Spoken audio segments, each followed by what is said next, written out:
We're good. We heard you shed some light on a solution to improve the way cursive is taught. First, the world-class question. 2014 FLL world-class question. How could we improve the way that someone learns cursive handwriting?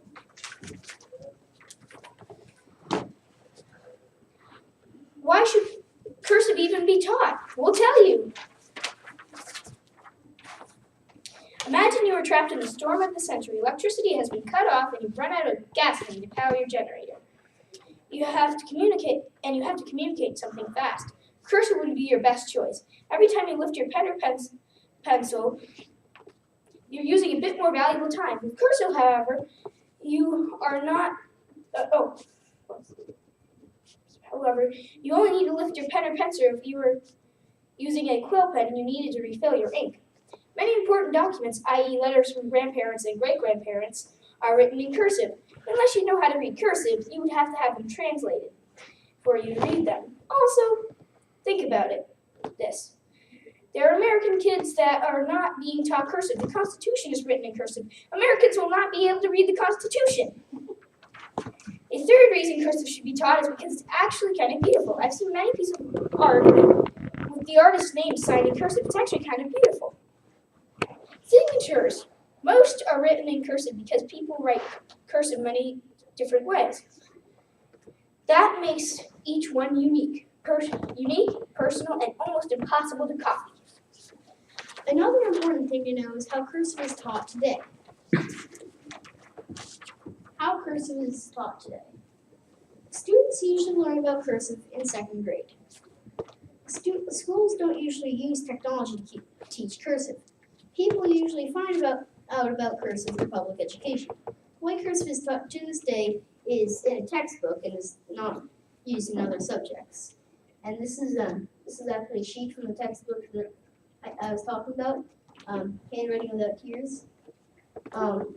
It just had us repeat it over and over again, use it in some words, and there were also some sentences.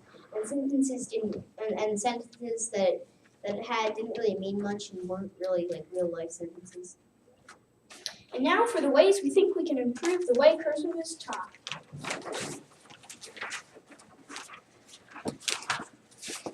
Add more variety in the sentences and words so they can be relevant and you can understand what they mean.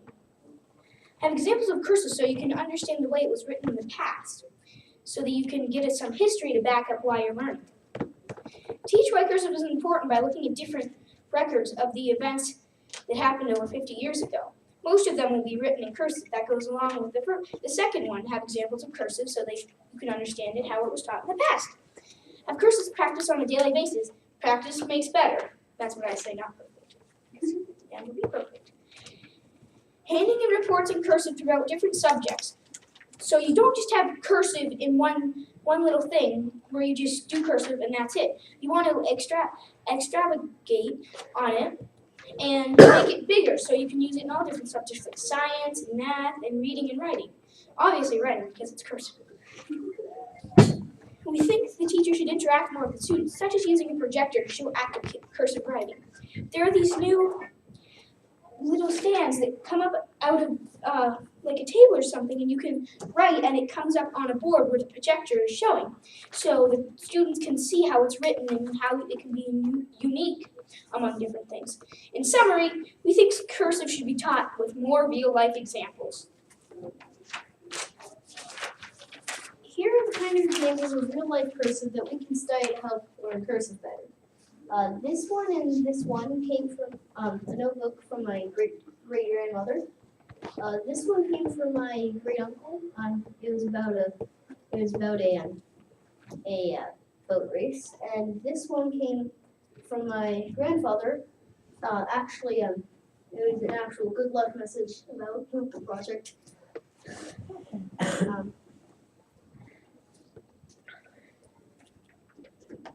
Lastly, I've shared our cursive project with my family. First off, I shared it with my mom and my grandmother, and they thought it was a good idea in the beginning. Thought it was great. Then I shared it with my great aunt, and she liked it a lot too. And then, what I thought was kind of interesting, I shared it with my cousin, a math teacher too. I can't remember, but I think it's college. I think college math, and she loved it. I also shared it with my cousin's husband that loved it because he was an English teacher. And we've been asked by our city's library to share our project and robot in the children's room. We shared it with them too. Which library is this? Patent-free library in Bath.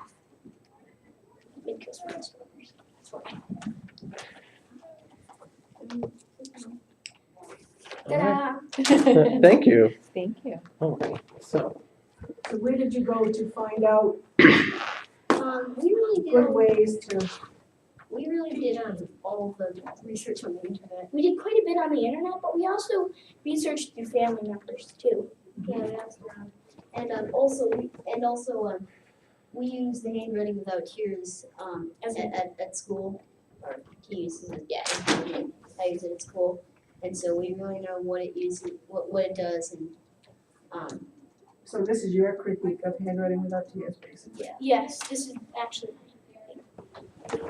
that's a copy of a page from it. do you remember the names of any of the websites that you went to, that you used information from? Oh, we went to Wikipedia. Yeah, well, We learned a lot about the history of it on Wikipedia.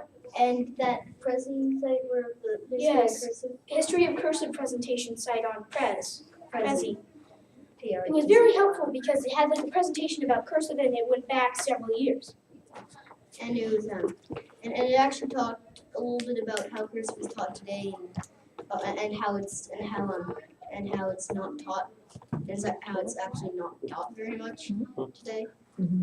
We also looked at another good website. I can't remember exactly the name, but it was a website. It had a play-by-play, like how cursive was developed and how it started and why is it taught today and all about that. It went through, and I think it was HT something learning site. It was very helpful because they had a whole thing on cursive and they had like a whole section, and they have some about Roman cursive and Hebrew. Did you find anything that said that cursive was unnecessary or a loss, a No. dead Yeah, art? we found quite a bit of complaint. We found quite a few complaints about definitely about that it was being replaced with keyboarding, and that was a big problem. And we actually found out that the Common Core says nothing about cursive. It's says not it doesn't need to be It doesn't taught need at to be taught. There's nothing that says anything about it having to be taught. All right, well, almost set. Thank you. Thank you very much. Thank you.